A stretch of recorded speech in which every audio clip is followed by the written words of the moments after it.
Hello, in front of me I've got SONY XPERIA 1, 4th generation. In this video I'll show you how to manage Google Pay app. In the beginning, let's enter Google Pay. Tap Get Started. And as you can see from the homepage of Google Pay, you can add payment method and different types of cards. If you go to menu, you've got access to all of your payment methods,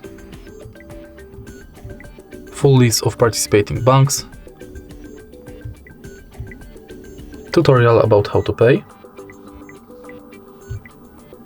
and your activity. Next, in settings you can enable or disable email updates, Gmail imports, personalization within Google Pay, purchase notifications, updates about your passes, offers and tips, and you can edit your account info.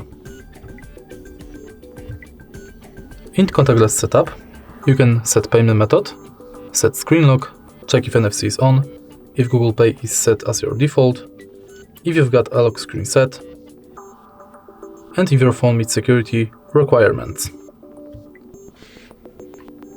Next, you can go to Help and Support, send feedback, and in the end, you've got access to your Google account. And that's it. If you find this video helpful, please leave like, comment and subscribe.